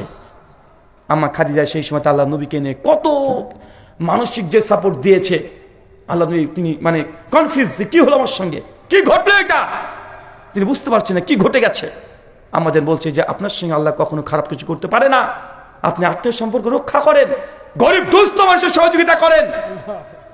দেখেন এই হাদিসটা একটা জিনিস বোঝা যাচ্ছে যে আল্লাহর নবী তিনি ভয় পাচ্ছেন, আর খাদিজাতুল কুবরা বলছেন যে আল্লাহ আপনার সঙ্গে কোনো খারাপ কিছু ঘটাতে পারে না, কারণ আপনি গরিব মিসকিন মানুষের পাশে দাঁড়ান, অসহায় ব্যক্তিদের পাশে দাঁড়ান, মেহমানের সম্মান করেন, আপনি গরিব দুস্থ মানুষকে সহযোগিতা করেন। তার মানে এই গরিব দুস্থ মানুষ মিসকিন মানুষকে মেহমানদারিতা কত মর্যাদা কত বুঝল, যে এই জন্য খাদিজাতুল কুবরা বলছে আপনার সঙ্গে আল্লাহ খারাপ কিছু করতে পারে না, আল্লাহকে প্রশান্তি দিচ্ছে। চলেছে ওরাকা বিন নাফলের কাছে যে আমার স্বামীর সঙ্গে জিনিসটা ঘটে গেছে, কি হয়েছে একটু বলেন তো। ওরাকা বিন নাফল জানাচ্ছেন, আরে তুমি যে ঘটনা বলছো সত্যি যদি তেমনটা হয়ে থাকে, তাই তার কাছে তো ফেরেশতা এসেছে, যেমন নবী মূসার কাছে এসেছিলেন, অতএব মুহাম্মদ সাল্লাল্লাহু আলাইহি ওয়াসাল্লামের কাছে ফেরেশতা এসে নবুয়ত দিয়ে গেছে। আম্মা খাদিজা সেই সময় নবীর সঙ্গে পাহাড়ের মতো তিনি দাঁড়িয়েছিলেন, এতিম মানুষ, ছোটবেলায় বাপ মা কেউ নাই, মারা গেছে, কত দুঃখ কষ্ট বেদনা নিয়ে জীবনটাকে অতিবাহিত করেছে। টকবগে যৌবন যখন 25 বছর, আম্মা খাদিজা রাদিয়াল্লাহু তাআলার সঙ্গে যখন বিবাহ হয়ে গেল, সোনার সংসার, সন্তান আসছে, ব্যবসা বাণিজ্য নিজের পায়ে প্রতিষ্ঠিত হচ্ছে, সুন্দর সংসারে গুছিয়ে উঠেছে। আল্লাহ নবী খাদিজাতুল কুবরার সঙ্গে বিয়ে করার পরেই তিনি আর তাকে পিছনে ফিরে তাকাতে হয় নাই। তার দুঃখের দিন শেষ হয়ে গেছে যখন খাদিজাতুল কুবরার সঙ্গে নবী বিবাহ হয়েছে। আল্লাহ নবী তার জন্য বলছেন যে খাদিজা জান্নাতে ঘর পেয়ে গেছে অলরেডি, অথচ দুনিয়াতে জীবিত হাঁটাহাঁটি করছে, বলে দিচ্ছে যে জান্নাতে ঘর দেখে আসলাম। 3 ওমর ইবনুল খাত্তাব। কি নাম বললাম? ওমর বিন খাত্তাব। সহিহ বুখারী 3242 নম্বর হাদিস। আল্লাহ নবী যখন মেরাজে গেলেন, গোটাগুটি ঘোরাঘুরি করে দেখছেন, ফেরেশতা জিবরিল সব দেখাচ্ছেন এটা জাহান্নাম, এটা জান্নাত, এখানে জাহান্নামীদের এই গেট, এটা জান্নাতীদের গেট। যারা বেশি বেশি সিয়াম রোজা পালন করে তাদেরকে এই গেট দ্বারা ডাকবে, এটা বাবু রায়্যান। এই গেটটা দেখছেন, এটা জান্নাতের গেট, এই গেট দিয়ে ওরাই ঢুকবে যারা বেশি বেশি সাদকা দান করেছে, তাদের জন্য একটা আলাদা দরজা জান্নাতে সেই দিন আপনি দেখতে পাবেন, আলাদা আলাদা দরজা। জান্নাতে কটা দরজা আছে? 8টা। যে বেশি দান করেছে তার জন্য স্পেশাল দরজা, ফেরেশতারা ডাকবে, কে দানবীর আজকে এই গেট দিয়ে প্রবেশ করো, কে আছো যে দুনিয়াতে বেশি বেশি সিয়াম রোজা পালন করেছো, আজকে এই গেট দিয়ে আসো। নবী সব দেখাচ্ছে ফেরেশতা জিবরিল। আল্লাহ নবী ফিরে এসে দেখছেন যে একটা সুন্দর চমৎকার ঘর, অনেক সুন্দর। দৃষ্টি বারবার ঘরের দিকে চলে যায়। আল্লাহ নবী তখন বলছেন যে আমি ফেরেশতা জিবরিল বলি, জিবরিল এই ঘরটা তো চমৎকার, কার? সুন্দর ঘর, আমার মন বলছে ঘরের মধ্যে প্রবেশ করি। জিবরিল বলছে ইয়া রাসূলুল্লাহ, এটা আপনার উম্মতের ওমরের জন্য আল্লাহ ঘর প্রস্তুত করে রেখেছে। কার জন্য? ওমর। আল্লাহ নবী যখন দুনিয়াতে এসে ওমরকে বলছে, ওমর তোমার জন্য জান্নাতে একটা ঘর তৈরি করছে, আমি দেখে আসলাম, আমার ঘরে প্রবেশ করতে মন চাচ্ছিল, কিন্তু তোমার সম্মানের দিকে তাকিয়ে ওমর আমি সেই ঘরে পা দিই নাই, কারণ আমি চেয়েছি আমার ওমর যখন সেই জান্নাতে যাবে প্রথম যেন পায়ের ধাপটা তারই পড়ে। ওমর বিন খাত্তাবের কথা শুনে জান্নাতে ঘর তৈরি হয়ে গেছে, আগে থেকে তৈরি হয়ে গেছে। ওমর বিন খাত্তাব হাউ মাউ করে বাচ্চা শিশুদের মতো কান্নাকাটি শুরু করেছে। মুসলমান, আপনাকে কবরের আযাব, জাহান্নামের ভয়াবহ তাপুল সিরাত, কিয়ামতের সংকটময় সময়, এই ঘটনাগুলো বললেও আপনার হৃদয়ে একটু নরম হয় না। আপনি মনে করেন যে এমনি গল্প, কিচ্ছা কাহিনী, রোবট হয়ে গেছেন, জাস্ট রোবটের মতো। কোনো হৃদয় নেই, ভয় নেই, ভীতি নেই। সহিহ বুখারী কিতাবুল খাওয়াফ হাদিস না 6468। আল্লাহ বলছেন মৃত্যু তোমার জুতোর ফিতের চাইতে নিকটে। মৃত্যু কোথায় চাচা? মৃত্যু কোথায়? জুতোর ফিতে যেমন আপনার নিকটে, ঠিক মৃত্যু আপনার তার চাইতে কাছে, কিন্তু আপনি এগুলোকে মনেই করছেন না। আল্লাহ বলছেন মৃত্যু, পরকাল, যে কিয়ামত এত ভয়ঙ্কর, আমি নবী যতটা জানি তোমরা যদি জানতে তাহলে বেশি বেশি কাঁদতে আর কম কম হাসতে। সত্যি যদি কিয়ামত প্রসঙ্গে আপনার জানা থাকতো, হৃদয়ে যদি নিগুড় বিশ্বাস হতো, তাই দুনিয়াতে আপনি হাসতে পারতেন না, ভয়ে থরথর করে কাঁপতেন। নবী বলছেন যদি সত্যি তোমরা জানতে তাই বেশি বেশি তোমরা কাঁদতে আর কম কম হাসতে। অথচ আমরা এই মাহফিলে মজলিসে এসেও আমরা চাই, বক্তা কেন বিড়ি করে স্টাইল দেখায় না, কি বক্তব্য দিচ্ছে গো, সুরি দিল না, এমন আছে না নাই? মানে এই মজলিসে এসে আমরা হাসতে চাই, চাই কি চাই না? চাই কি চাই না? আমরা হাসতে চাই। কোরআন সুন্নাহর কাটা কাটা কথা আমরা অনেকে পছন্দ করি না, কিন্তু বক্তা এসে একটু গান করবে, 4, 5টা 10টা 20 খানা এত ছন্দ মিলিয়ে কবিতা বলবে, 10খানা সিনেমার নাম বলবে, নায়ক নায়িকার গল্প বলবে, প্রেম প্রীতি ভালোবাসার কথা বলবে। বাপরে বাপ, জবর বক্তা আছে না নাই? ধর্মটাকে আপনি হাসির পাত্র মনে করেছেন। মৃত্যু অনিবার্য, মৃত্যুর পর চূড়ান্ত বাস্তবে আপনাকে ফিরে যেতে হবে। স্বপ্ন যেটা দেখেন সেটা স্বপ্ন, স্বপ্ন থেকে উঠে বাস্তবে আসেন কি আসেন না? চলে আসেন। স্বপ্নে দেখছেন যে এটা খাচ্ছেন, ওটা খাচ্ছেন, একদম বিশাল ব্যাপার, অনেক কিছু স্বপ্নে তো আপনি অর্জন করে ফেলেছেন, কিন্তু ঘুম ভাঙলেই আসল জীবন বাস্তব। ঠিক একইভাবে মৃত্যুর পরেই প্রকৃত বাস্তবতার মধ্যে আপনি ফিরবেন। জি সম্মানিত সুধী, তার মানে কয়জনের নাম বললাম জান্নাতে ঘর পাবে? 3 জন। মনে থাকবে তো ইনশাআল্লাহ? আমি এই জন্য বারবার প্রশ্ন করি যেন আমি যে কথাগুলো বললাম কথা যেন ভুলে না যান, যেন রাস্তাতে যাবেন আর ভাবেন যে আলোচনা শুনলাম, কি যে শুনলাম ভুলে গেছেন, এমন যেন না হয়। বারবার তাগিদ দিয়ে তার জন্য আপনাকে প্রশ্নগুলো করেছি। চলেন এমন কিছু আমলকে আপনি চান যে আমলগুলো আপনিও করতে পারবেন, আপনিও করবেন। এখন যদি সে আমলগুলো করেন আপনার জন্য আল্লাহ আগে থেকে জান্নাতে ঘর তৈরি করে রেখে দিবে। আমল করতে চান? কে কে জান্নাতে ঘর চান? হাত তোলেন। সবাই চাই তো? মাশাআল্লাহ, আল্লাহ তুমি কবুল করো, আমিন। চলেন মাত্র 4 থেকে 5 খানা আমল আজকে শেখাবো। 1, সহিহুল বুখারী হাদিস নাম্বার 450, কিতাবুস সালাত। আল্লাহ বলছেন কেউ যদি দুনিয়াতে একটা মসজিদ নির্মাণ করে দেয়, কি তৈরি করে দেয়? মসজিদ তৈরি করে দেয়। বাইতুল ফিল জান্নাহ, আমি আল্লাহ তাকে জান্নাতে একটা সুন্দর অট্টালিকা ঘর দিয়ে দিব। চান তো ঘর? এবার ঘর চাই, কি আমল করতে হবে? মসজিদ। এখন বলেন কে কে চান? হাত তোলেন। কই হাত তোলেন? দুই হাত তোলেন। তাকবীর, তাকবীর, তাকবীর। আল্লাহ তুমি কবুল করো, আমিন। দুই হাত সব পকেটে, পকেটে, পকেটে, ডাইরেক্ট পকেটে ঢুকিয়ে দেন। এই কমিটি কে আছে? চলে যান, চাদর চলে যান, 4-5 জন চলে যান। পকেটে চা আল্লাহর রাস্তে একদিনকে সাক্ষী রেখে আল্লাহ আজকে আমি এত তারিখে 200 টাকা ইনকাম করেছি, একদিনকার ইনকাম আল্লাহর রাস্তায় দেওয়া যাবে ইনশাআল্লাহ? দেওয়া যাবে? বা আমি চাঁদা তুলতে পারি না, জীবনে কালেকশন করিও না, আমি পারিও না বলতে, জাস্ট বারবার করে বলছে, এই জন্য যা সুযোগ বুঝে কাজটা করে নিলাম। তা আপনারা চাদর যাদের আছে চাদর চলে যান। তার মানে আমরা বুঝতে পারলাম, কেউ যদি দুনিয়াতে একটা মসজিদ নির্মাণ করে দেয়, আপনি ওমর বিন খাত্তাবের মতো আগে থেকে আল্লাহ জান্নাতে আপনার একটা ঘর কনফার্ম করে দিবে। এখন আপনি ভাবতে পারেন যে ভাইজান মসজিদ তৈরি করতে তো অনেক টাকা লাগবে, 8, 10, 20 লক্ষ টাকা লাগতে পারে, তো এত বড় টাকার মালিক তো আমি না, আমি গরিব মানুষ। জি ভাই, আপনাকে ওই 4 তলা মসজিদ তৈরি করতে হবে না, টাচ দিয়ে মসজিদ করা দরকার নেই। আল্লাহ নবীর জামানাতে টাচ দেয়া কোনো মসজিদ ছিল না, 4-5 তলা মসজিদ করতে হবে এমনটাও নয়। সুনান ইবনু মাজাহ 738 নম্বর হাদিস, আল্লাহ নবী বলছেন, কেউ যদি দুনিয়াতে পায়রার ঢোপের সমান, পায়রার ডিমের সমান যদি মসজিদ তৈরি করে দেয়, বাইতুল ফিল জান্নাহ, তার জন্য জান্নাতে ঘর আছে। চাচা বলেন তো কতটুক? কতটুক বলেন? কতটুক মসজিদ? পায়রার ডিমের সমান, ঢোপের সমান। আচ্ছা, পায়রার ঢোপের সমান মসজিদ হয়? পায়রার ডিমের সমান মসজিদ তৈরি করা যায়? তা তো যায় না। ইমাম হাজার ফাতুল বারির মধ্যে সহিহ বুখারী 450 নম্বর হাদিসের অধীনে আলোচনা করতে গিয়ে বলছেন, এই হাদিসের অর্থ এটাই, একজন মুসলমান মুমিন যদি একজন ব্যক্তির জন্য নামাজ পড়ার জায়গা সে যদি দান করে, মসজিদের জন্য যদি ব্যয় করে, বাইতুল ফিল জান্নাহ, তার জন্য জান্নাতে ঘর আছে। মানে একজন ব্যক্তি নামাজ পড়তে পারে এতটুকু মসজিদ করতে পারবেন ইনশাআল্লাহ। এখন আপনার মধ্যে টেনশন চলে আসতে পারে যে একজনের মসজিদ তৈরি করব কিভাবে, কিভাবে সম্ভব? কি এবার মারামারি করছে নাকি ওরা, না ভালোবাসাবাসি করছে? অনেকদিন পর বন্ধুর সঙ্গে দেখা হয়েছে, মানে এমন ভাবে ভালোবাসা দেখাচ্ছে, ভাবছি মারামারি করছে। একজন ব্যক্তির জন্য মসজিদ কেমন বুঝেন চাচা? এই আমলটা করার জন্য আপনাকে সহজ উপায় জানিয়ে দিই। আপনি আগামীকাল আপনাদের এলাকায় যে ইঞ্জিনিয়ার আছে তার কাছে যাবেন, বলে ভাইজান একজন ব্যক্তি নামাজ পড়ার জন্য কতটুকু জায়গা লাগে? আমি যতটুকু জানি এক জায় নামাজ 2 ফিট বাই 4 ফিট।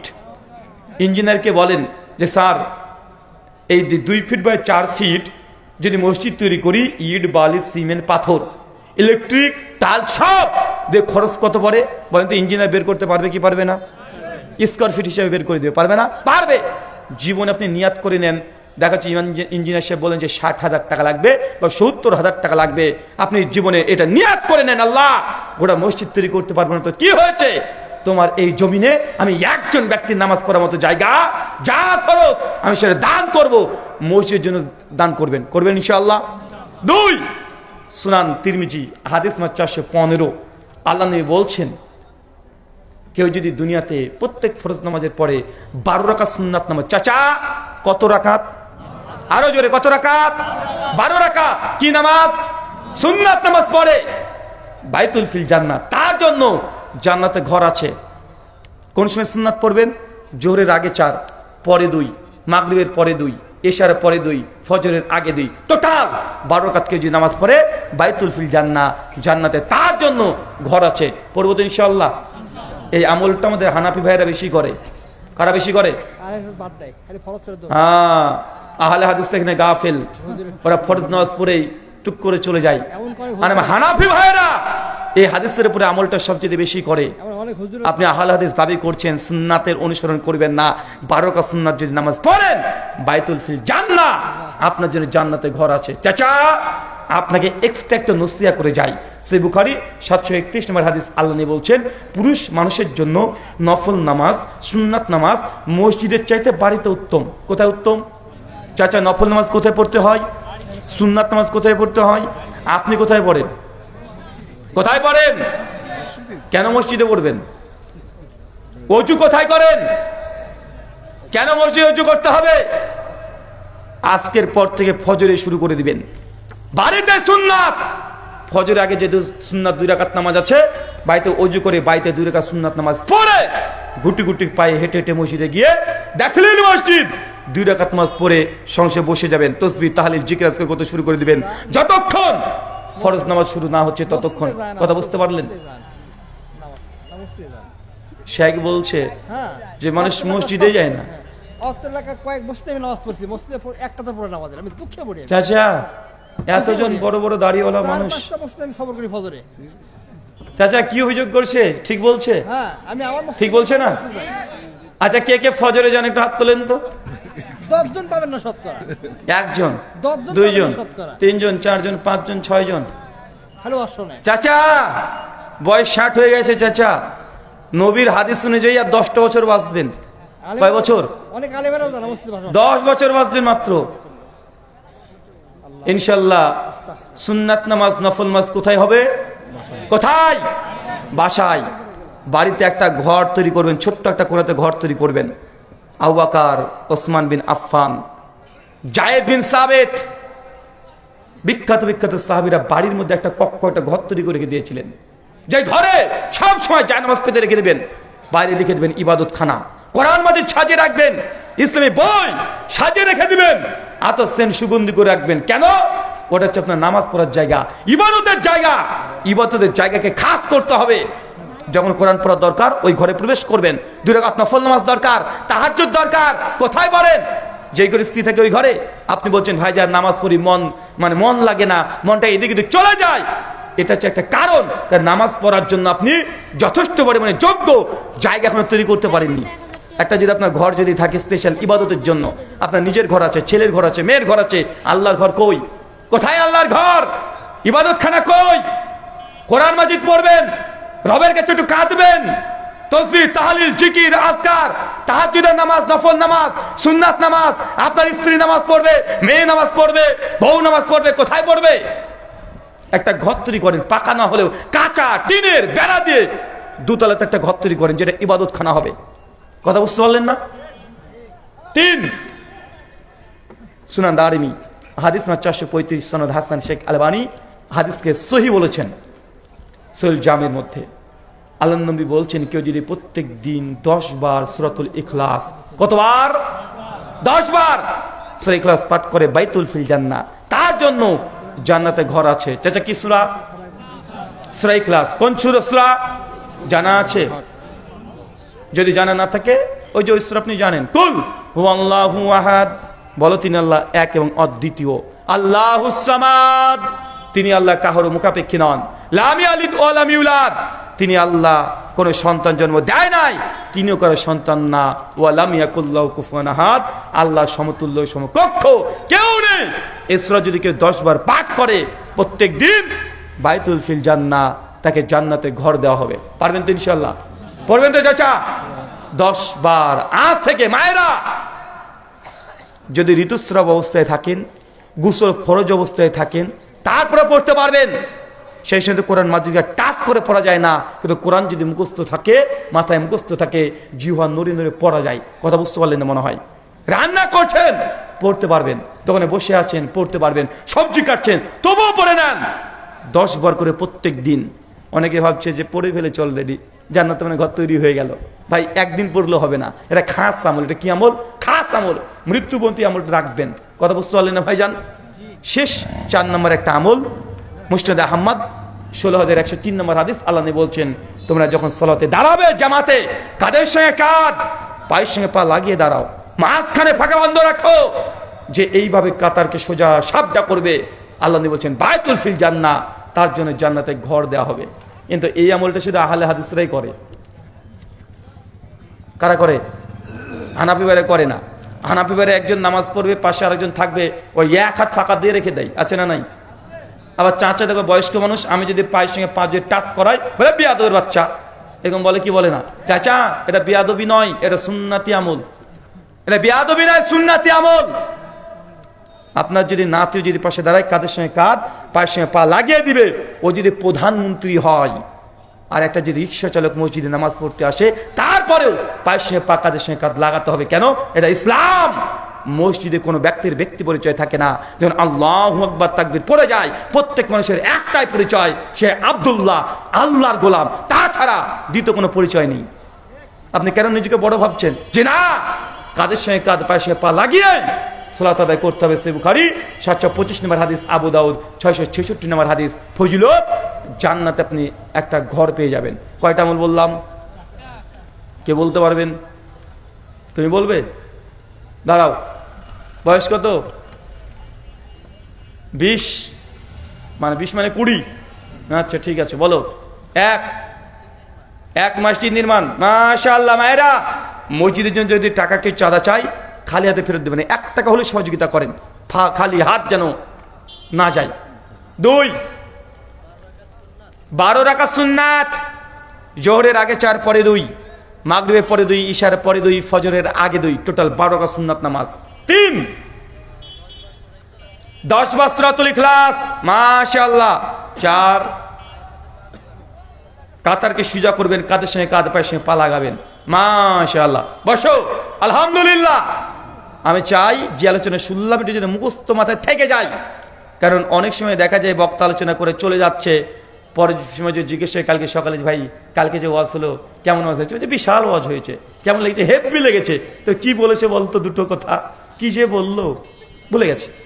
আচ্ছা না, কথা বলেন, সব মাথার উপর দিয়ে চলে যায়। কিন্তু আমি আলোচনার মধ্যে আপনাকে যা আলোচনা করলাম সব ভুলে গেলে এই 4টা আমল মনে থাকবে তো ইনশাআল্লাহ। 1, মসজিদ নির্মাণ।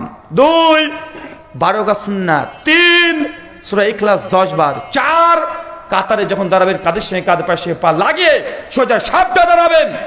তাহলে জান্নাতে আপনিও ওমর বিন খাত্তাব, খাদিজাতুল কুবরা আর আসিয়া রাদিয়াল্লাহু আনহার মতো জান্নাতে আগে থেকে ঘর পেয়ে যাবেন। আল্লাহ এই 4টে আমলের মধ্যে যে কোনো একটা আমল করার তুমি তৌফিক দান করে সকলে বলি আমিন। আল্লাহ আমাদের মধ্যে যারা অসুস্থ আছে তুমি আর শাফি, তুমি সুস্থতা দানকারী, আমাদের প্রত্যেককে সুস্থতা দান করো সকলে বলি আমিন। আমাদের মধ্যে যারা মৃত্যুবরণ করেছে আল্লাহ, তা যদি শিরিক না করে মৃত্যুবরণ করে তুমি তাদেরকে ক্ষমা করে জান্নাতুল ফেরদৌস দান করো সকলে বলি আল্লাহুম্মা আমিন। আমার লেখা 3টে বই পাওয়া যাচ্ছে। 1, মেয়েরা মসজিদে আসতে পারবে কি পারবে না মানে নামাজ পড়তে। 2, ফিতরা কি দিয়ে দিবেন, টাকা না খাবার? আমাদের সমাজে ফিতরা কি দিয়ে দেয়? টাকা দিয়ে দেয় না? আল্লাহ নবী টাকা দিয়ে দেয়নি, সাহাবীরা টাকা দিয়ে দেয়নি, কি দিয়েছে? খাদ্যদ্রব্য। আর 3, হাত কোথায় বাঁধবেন? এই 3টে বই স্টেজের বাম হাতে পাওয়া যাচ্ছে। যাদের প্রয়োজন তারা নিয়ে যাবেন। শুকরান, জাযাকাল্লাহু খায়রান, বারাকাল্লাহু ফিকুম। জি, এত বড় প্রশ্ন কেন রে ভাই? জুমার দিন একজন সাধারণ মুসল্লি নামাজ শেষ করে কথা বলার সময় মসজিদে ইমামকে লক্ষ্য করে বলছেন, এখানে উপস্থিত আছেন আমাদের শাফাতকারী। এতে ইমাম তার কথার কোনো আপত্তি করেনি। এতে ইমাম ও মুসল্লির কি হতে পারে? মারাত্মক অন্যায় কথা বলেছে যিনি বলেছেন। কেউ যদি বলে যে এমতো অবস্থাতে মসজিদে কোনো একজন ব্যক্তি এসেছে, বড় পরেজগার ব্যক্তি, ডাইরেক্ট যদি বলে ইনি শাফাত করবেন, তাহলে ডাইরেক্ট এই কথা বলার দরুন অনেক সময় শিরকের জায়গা পর্যন্ত চলে যেতে পারে। কারণ শাফাত যে কে করবে এটা আপনাকে জানানো হয়নি। মান জাল্লাজি ইয়াশফাউ ইনদা ইল্লা বিইজনি, কে সেই সত্তা যে আল্লাহর অনুমতি ব্যতীত কে শাফাত করবে? তাই খবরদারি কথা বলা যাবে না। আয়াতুল কুরসিতে তো পড়েনি কথা, পড়েন না? মান জাল্লাজি ইয়াশফাউ ইনদা ইল্লা বিইজনি, কে আছে সেই আজকের দিন আমি আল্লাহ ব্যতীত শাফাত করবে? আল্লাহ কাকে সেদিন শাফাত করার অনুমতি দেবে সেই করতে পারবে। দুনিয়াতে যদি বলে দেন এই শিরকে আকবার হবে, তওবা করা লাগবে আপনাকে। শুকরান। আমার বাবা, ভাই, শ্বশুর কোনো ওয়াক্তে নামাজ আদায় করে না, কিন্তু অস্বীকার করে না, তার জানাজা করা যাবে কি যাবে না? মাঝে মধ্যে নামাজ পড়ে, মাঝে মধ্যে ছেড়ে দেয়। নামাজ যদি অস্বীকার না করে তার জানাজা করা যাবে না এমনটা নয়, সে আকীদাতান এখন ঈমান আছে, আমলগত কুফরি করছে। অতএব সে যদি মারা যায় তাহলে তার জানাজা হবে, তবে জানাজা কে করাবে এটাই বিবেচ্য বিষয়। এলাকার পরেজগার ইমাম সাহেব দিয়ে করাবেন না, ওরকম বেনামাজি ধরিয়ে জানাজাটা পড়িয়ে দিবেন। ও যে কোয়ালিটির মুসল্লি ছিল ওই কোয়ালিটির মুসল্লি দিয়ে জানাজা পড়িয়ে দিবেন। 3, জুমার সালাতে 3:30 4টে আদায় করা, হ্যাঁ জুমার সালাত হিসাব করে 3:30 জমা সালাত করে 3:30 দিকে নাউজুবিল্লাহ মিন জালিক দিকে 3:30 নামাজ পড়ে নাউজুবিল্লাহ আস্তাগফিরুল্লাহ ভাই মক্কা মদিনা ফেল